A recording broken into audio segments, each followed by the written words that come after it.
This is interesting. I have never done anything like this. I can't explain the pull that I feel towards being out here. There's nowhere else I'd rather be.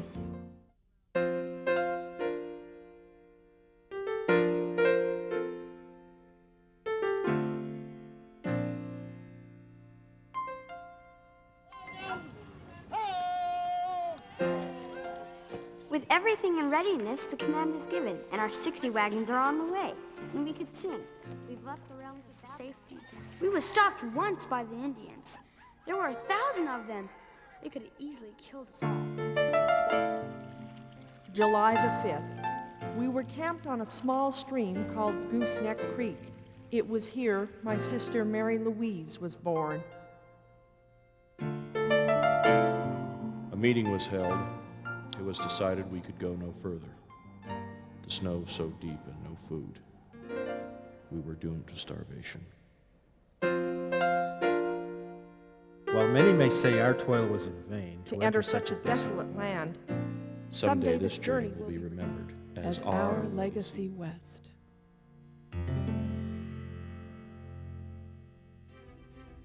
The formation here is known as Ancient Ruins Bluff.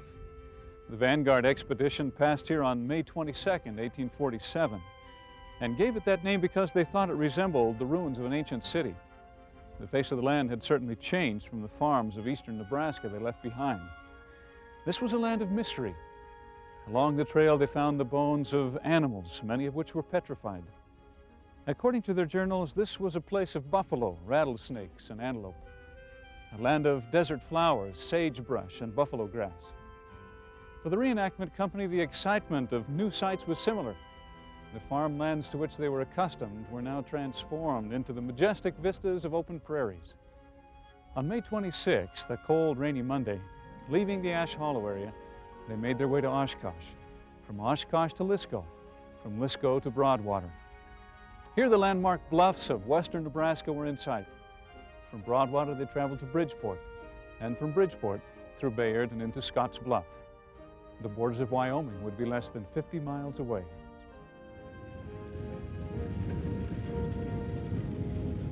With each passing day, the trail reveals its own enveloping magic, its ever-changing visage. Its beauty is suddenly juxtaposed by hidden dangers, its tenderness by severity. The perils of illness and accident are coupled with the joys of newfound friendship or romance. Its colorful sunrises followed by sudden storms.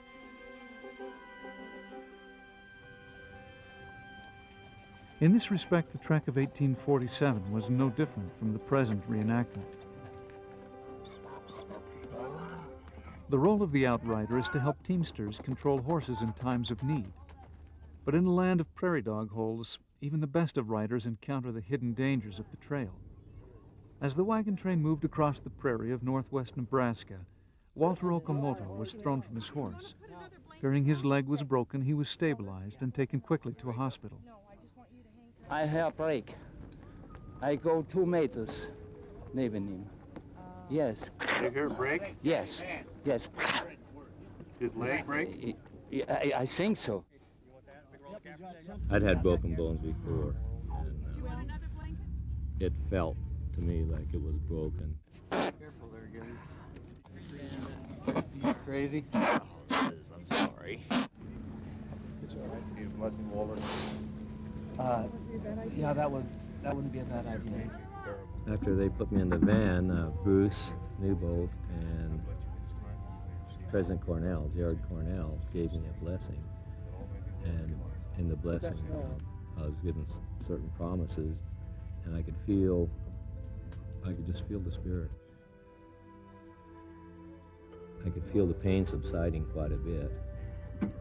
That first x-ray didn't turn out. I mean, they got an absolute blank on it, and they had to check the machine and get it working again. So by the time they took the second set of x-ray,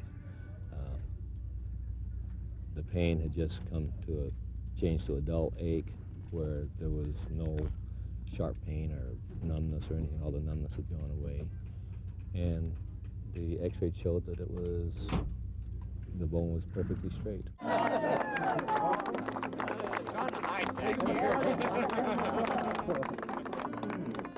Though there is no escaping the dangers of wagon train travel, the trek is also replete with happy experiences. Lifelong friendships are established as selfless acts of kindness ease the burden of daily struggles. But sometimes those friendships become a bit more serious. The field just right out here. We were walking over to the Presbyterian church. They're going to sleep in the basement. We were cutting across the fields of the town, and we're in the middle of this field. I've been carrying the ring around in my pocket for about a week, and so we're in the middle of this field. Grass was tall, the meadowlarks were singing. It was almost twilight, but it was still kind of light, and it was just perfect. So I started taking off my backpack, took off my hat, and I said, Amy, I spoke with your father last night on the phone, and he gave his consent for us to be married. He asked me out there in that field, and I said yes with absolutely no hesitation. He's wonderful. I got down on my knee and asked her to marry me. It's a prairie diamond. It's a little horseshoe nail that's turned into a ring. Kind of a good old-fashioned trail wedding thing, I guess. But we're not getting married on the trail. We're going to wait till we get home. These are divining rods. Some people call them witching rods. They're just a couple of bent hangers. Over the years, people have used these to discover underground water, buried pipelines, sometimes graves. Trail enthusiasts sometimes use them to try to discover the old ruts, the old trail. Some people swear by them, but there is no scientific evidence that they work. But when we went back to Joe Reyes' property to study the ruts, some interesting things happened. The wagon ruts of the original trail run directly through Joe Reyes' property. In most places they're visible, but in areas where the location of the ruts was in question, the divining rods provided some astounding results. I had never used divining rods before, but after having seen the rods cross and uncross in Brian Hill's hands, I wanted to see what they would do in mine.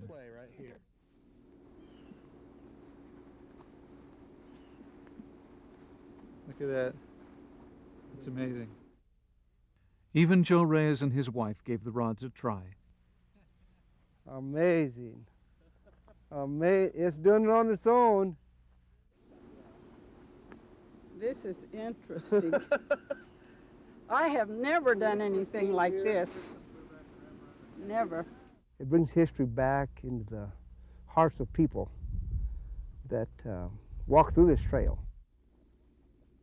After having seen the consistency of the rods in locating the ruts, Brian Hill ventured an attempt at finding the exact site of the pioneer grave. Right there in that dip. You're right. Right there in that dip, right here. Right here on this dip. Yep. You watch this way. Okay. You just look at the size. Mm-hmm. This just gets, this would be very typical because they bury a child right near the trail. Mm-hmm. Sometimes on a hillside, if there was a good place. Sometimes you'll find trails that go up to the tops of hills and they find graves on those places in Iowa. But here, just 50 feet from the trail. Well, I think we ought to, why don't you move it, Joe? I think you're the one. You're the one that found it. No, I think you've taken care of it. Oh, my land. Sitting there. You just found a stone, didn't you? Somewhere on your property, is that right? I sure did. And that's perfect for it. Until they do something else. He'll remain there. He'll remain there. Who owns the trail? I think the pioneers of America and the people that courageously made that walk. It belonged to all of us.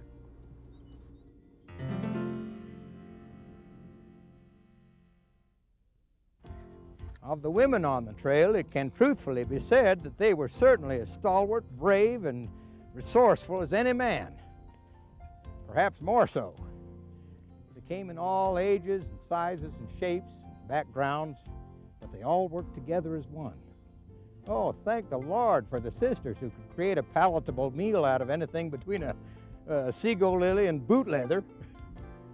Yes, the brethren had to endure heat, thirst, bad water, the wind, the elements, occasional desperation of spirit.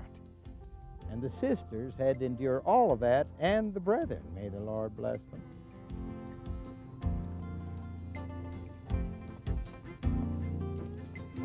The Vanguard Company of 1847 consisted of 143 men and just 3 women, but those women were followed by thousands more. They were women pioneering out of necessity, leaving homes and loved ones back east or across the sea to face the unknown. Their faith was framed in resourcefulness and resilience. They scavenged for food, traded with Indians, and recycled rags into clothes. They bore and buried their babies across the plains, and they often did it alone. They had it a little different again from the average Gentile or Anglo woman on the trail.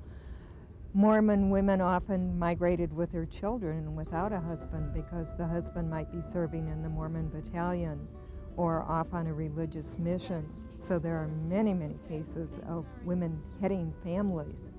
Also, the poverty and the lack of supplies among the Mormon trains certainly affected the women to a great extent. There were women who were pregnant who pulled hand carts to Utah or put a sick baby on top of supplies in a hand cart and walked across that trail to Utah.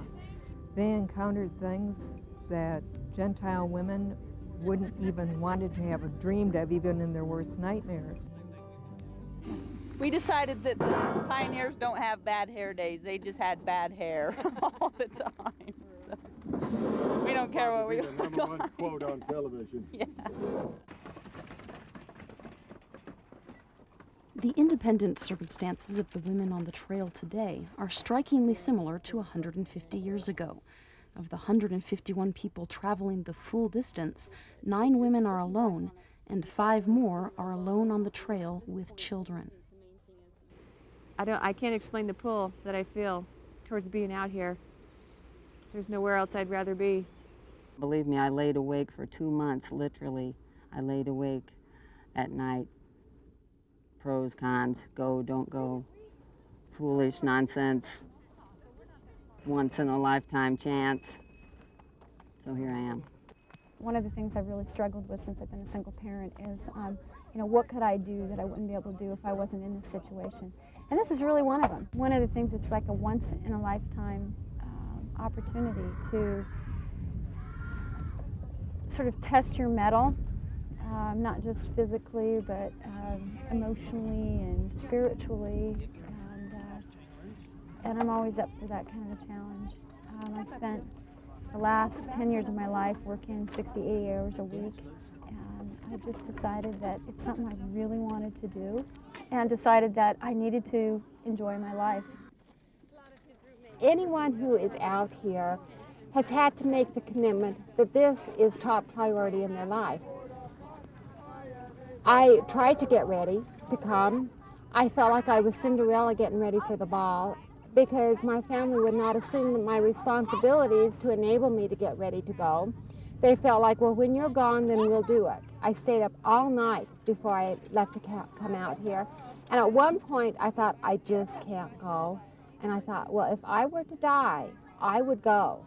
And this is just as important to me as dying. And that's the only thing that made me walk out the door and do it. And that's how big my passion is.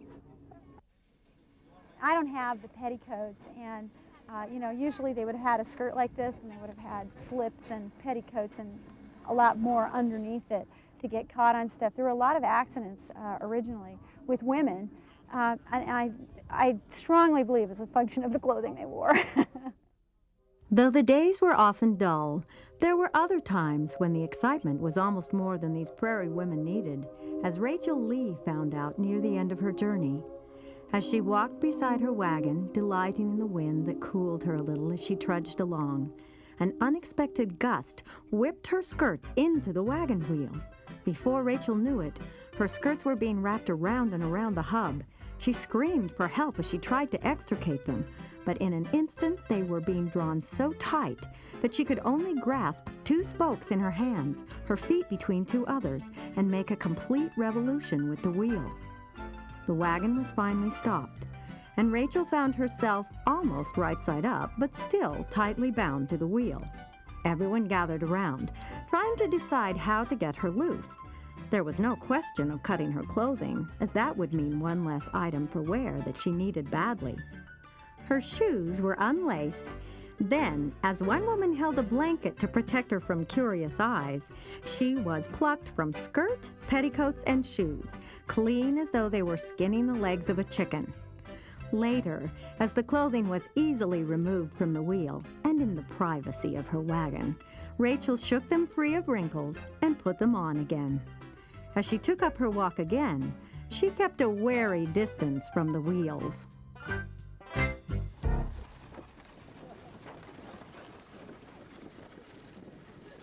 I'm a convert to the church, and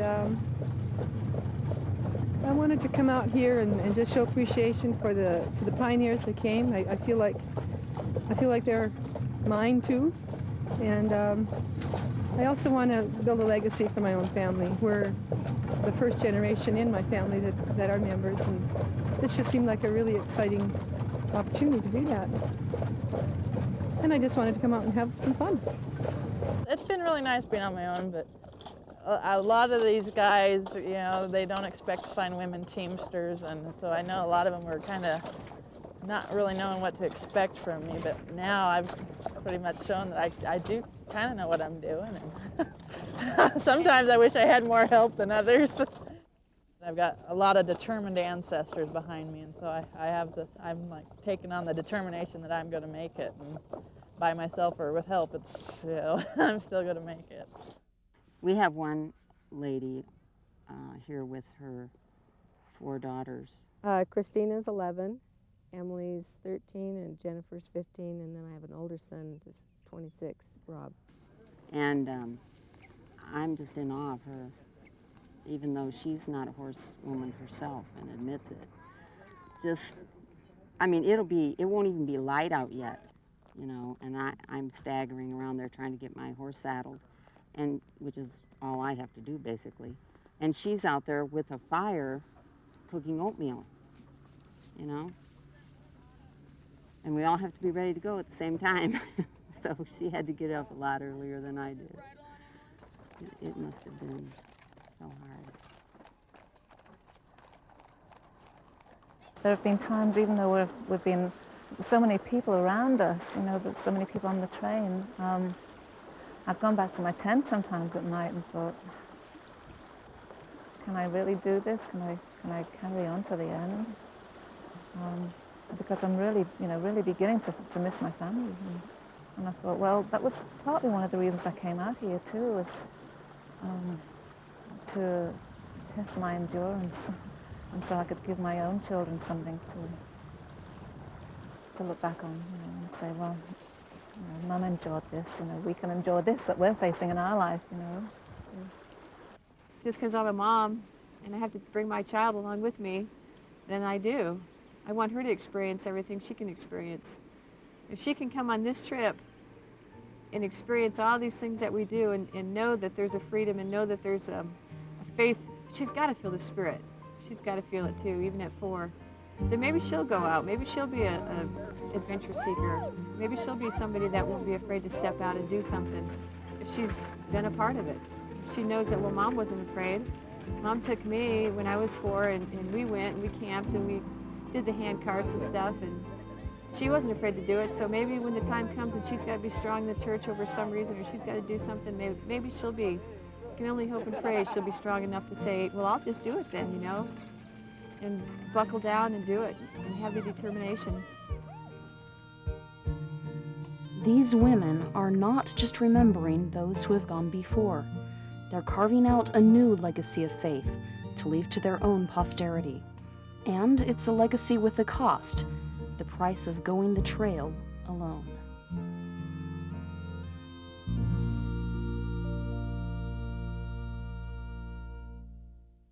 What is it that kept this people going?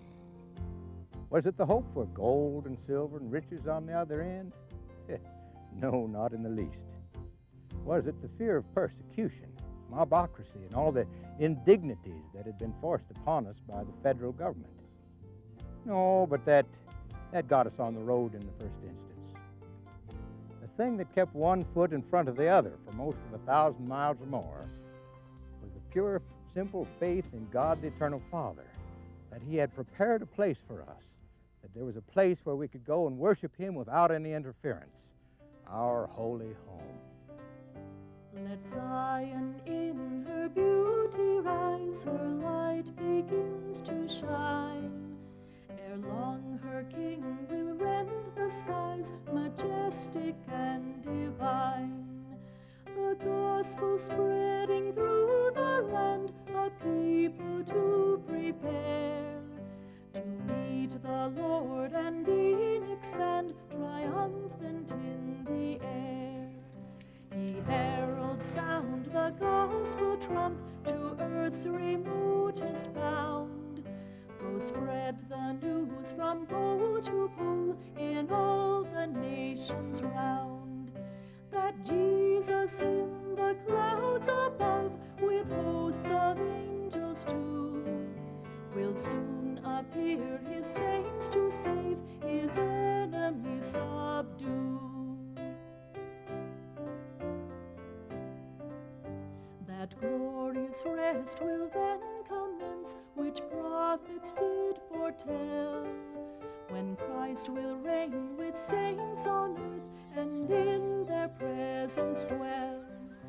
1,000 years, O glorious day, dear Lord, prepare my heart to stand with Thee on Zion's mount and never more to part.